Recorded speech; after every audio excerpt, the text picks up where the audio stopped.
ऐसे ही जन्म गवाया हूँ आछा। जन्म तो बढ़िया था मानव का, पर आपने इस सुंदर जीवन को यूं ही गवा दिया कि मेरा बेटा, मेरी बेटी, मेरा बहू, मेरा पत्नी आपका है, व्यवहार के नाते है, पर ये छूटने वाले हैं। अपना मानिए पर व्यवहार के लिए, परमार्थ में कोई किसी का नहीं है। सदगुरु कहते हैं कि दुनिया में जो भी मिला है सब एक अमानत है। अगर बेटा है तो वो आपका नहीं है। बेटा कब तक आपका है? जब तक शादी नहीं हुई। सही बात। और शादी के बाद देख लीजिएगा बेटा किसके चक्कर काटता है, माँ के कि पिता के? दोनों के नहीं। किसके चक्कर काटता है जी? पत्नी का।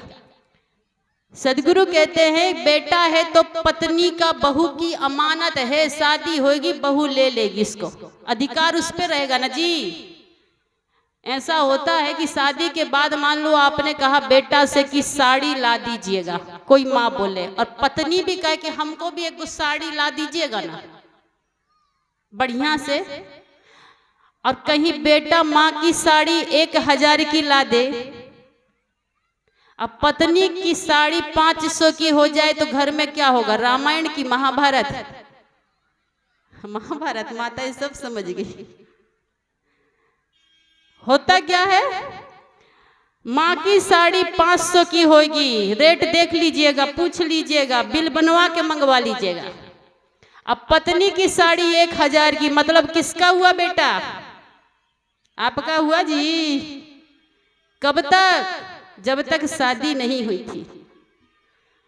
इसलिए कबीर साहब ने पहले ही कह दिया, कबीर साहब बड़े वक्ता थे, बहुत बड़े भविष्य वक्ता। कबहू न भयहु संग और साथा, ये दुनिया में जो भी लगा है सबके साथ किसी न किसी मतलब से लगा है, किसी न किसी कारण से लगा। बिना मतलब का दुनिया में कोई किसी को कुछ पूछता ही नहीं है।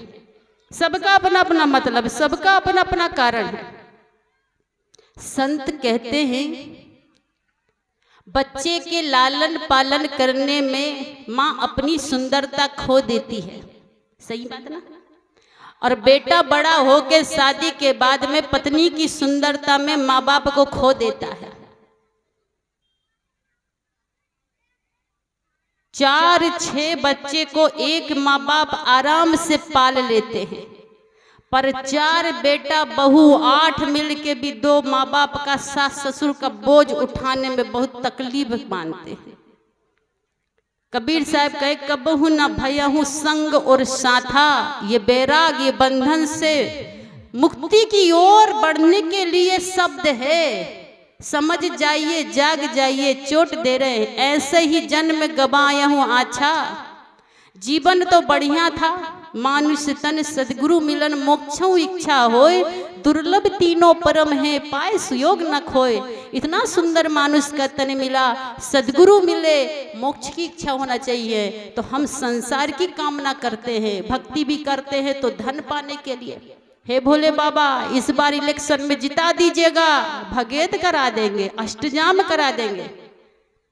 हे भगवान बहू को पोता दे दीजिएगा, पोती तो दीजिएगा ही मत कभी। बिहार में एक चीज चलता है, तिलक चलता है। हम जहां से आए MP छत्तीसगढ़ मध्य प्रदेश, वहां पर तिलक नहीं चलता। तिलक जानते ही नहीं लोग क्या है। बिहार जब आए पूछे हम तिलक कैसे होता माता जी, हम सोचे कि एक दूसरे के माथे में चंदन का तिलक लगा के तिलक करते होंगे। तो बोलते ये तिलक इतना बड़ा नहीं, इतना बड़ा होता है। हमका इतना बड़ा चेहरा तो इतना सा तिलक इतना सा लगना चाहिए। नहीं, ये नोटों का तिलक लगता है, पैसों का तिलक लगता है। 15 लाख 20 लाख लिस्ट बनी हुई है। चपरासी का 5 लाख 7 लाख, मास्टर का 15-20 लाख, डॉक्टर का 40 लाख। हमारे यहाँ तो 1 रुपया भी नहीं लेगा लड़का, चाहे